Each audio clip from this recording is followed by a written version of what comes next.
Ilang mga boss, magandang hapon. Ito, mag-isa lang ni Dugi, oh. Wala yung mga kasama niya, siya lang naiwan. Siya lang ang naiwan dito. Nandito kami sa pangatlong accommodation. Wala siya, eh, no? Wala sila lahat. Siya lang mag-isa. Ayan, oh. Lena, bigyan kita ng pagkain. Kawawa ka naman, ikaw lang mag-isa rito. Oo, boss, oh. Bigyan ko lang siya ng pagkain doon sa may gilid. Ayan, oh. Brown. Malaki din ng pagkain dyan, oh. Kaso pabos lang, tsaka tubig. Naigaw lang nila. Dito ko lagyan, dito ko ilagay sa kwan. Ito yung pangatlong accommodation. Malayo na sa amin to. Inikot ko sila. Inanap ko sila, eh wala naman sila.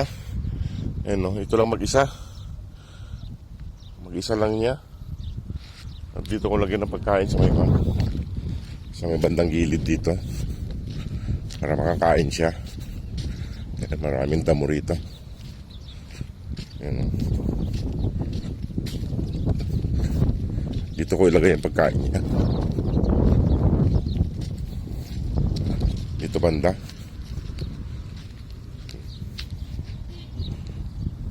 Ayan. Halika na. Ayan, mga boss, kumakain na siya. Ayan, may tubig doon. Siya lang kasi nakita ko dito, mga boss. Wala siyang kasama.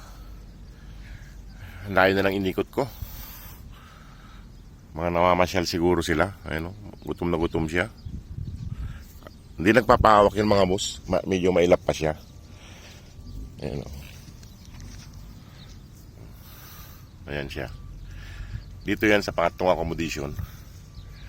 Kasi doon sa tinatambayan naman na malapit sa amin, wala sila ron lahat. Siya lang napaiwan. Ayan, kain lang siya. Ayan, mga boss, oh. Doon pa kami sa malayo doon. Noong accommodation namin, doon sa malayo pa doon. Inikot ko. Hinahanap ko sila para mabigyan ng pagkain. Wala sila. Ayan sila.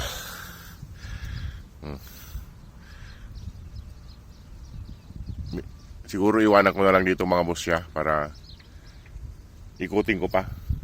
Tignan ko pa yung iba. Ayan siya. Ayan, kain siya. Yung ulam niya ay atay rin, atay. Kasi yun lang kasi ang nabibili natin kuhan, mas mura. Malasa naman siya, eh. Ayan.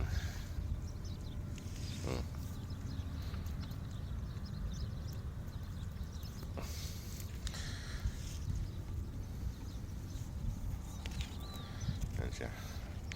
O sige, mga boss, iwanan ko na siya at hanapin ko pa yung iba bago ako pumasok sa trabaho. One pa lang dito, ay alas 5 na ng hapon.